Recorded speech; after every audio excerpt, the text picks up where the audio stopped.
দ্বিতীয় দফার ভোটের হাতে গোনা বাকি আর 4 দিন। এই সময় আবারও ইডির রেড পড়ল উত্তর 24 পরগনার হাবড়ার 3টি জায়গায়। শুক্রবার ভোরে ব্যবসায়ী রাজীব সাহা ও সাগর সাহার বাড়ি এবং সাগর সাহার ব্যবসায়িক প্রতিষ্ঠানে তল্লাশি চালায় ইডি। অভিযোগ, কোভিডের সময় 5000 টনের বেশি গম পাচার করা হচ্ছিল বাংলাদেশে। প্রায় 16 কোটি টাকার গম পাচার করার সময় গম বোঝাইকারী ট্রাকগুলিকে আটক করে শুল্ক দপ্তর। সেই ঘটনার সূত্র ধরেই আবারও তলব শুরু হয়েছে শুক্রবার সকাল দিয়ে। নির্বাচনের আগেই পুরনো কেসের খাতা খুলে ইডির তলব চলছে।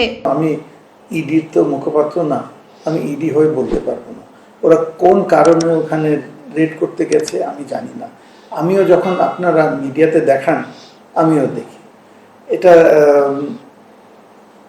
তৃণমূল বলে এটা বিজেপি করাচ্ছে না, আপনাদের যে খারাপ কাজ তার জন্য এসব হচ্ছে। ইডি তো অন্য জায়গায় গিয়ে রেড করছে না।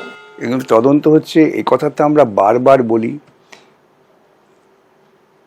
এমন একটা দপ্তর নেই তৃণমূল কংগ্রেসের পরিচালনায় সরকারে যার সঙ্গে দুর্নীতি নেই। আমি এই কথা বলি, দেখবেন অনেকে হয়তো উষ্মা প্রকাশ করেন যে এত কথা বলো কেন। আমি বলি তৃণমূলের কোনো নেতা বুকে হাত দিয়ে বলতে পারবেন না যে তিনি দুর্নীতির সঙ্গে যুক্ত নন। কেউ ডিরেক্টলি, কেউ ইনডিরেক্টলি। ইডি কেন্দ্রীয় সরকারের অধীনস্থ। এখন এই মুহূর্তে বিজেপি সরকার যেভাবেই হোক, বাঙালি এবং বাংলাতে যে কোনো সরকারকে তাদের পছন্দ মতো না হলে বারবার মানসিকভাবে শারীরিকভাবে অত্যাচার করবে আর ইডিকে একটা পলিটিক্যাল ওয়েপন হিসেবে ইউজ করবে। সুতরাং এই অত্যাচার থামবে না। 4 তারিখে যদি অন্য কোনো দল, যে দলই আসুক না কেন, বিজেপি ছাড়া বা বিজেপির মনপসন্দ দল না হওয়া সত্ত্বেও, তারা এই যে ইডির হানা মাঝামাঝি হবে। আর নির্বাচন পেলে ইডি আরো বেশি অক্সিজেন পায়।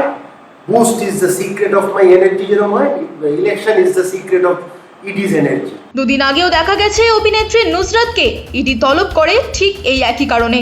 সূত্রের খবর, এই দুই ব্যবসায়ী হাবড়া বিধানসভা কেন্দ্রের তৃণমূল কংগ্রেস প্রার্থী তথা প্রাক্তন খাদ্যমন্ত্রী জ্যোতিপ্রিয় মল্লিকের ঘনিষ্ঠ বলেই পরিচিত। রেশন দুর্নীতি মামলার তদন্তে গুরুত্বপূর্ণ তথ্য ও নথি সংগ্রহের লক্ষ্যেই এই রেড করা হচ্ছে বলেই মনে করা হচ্ছে।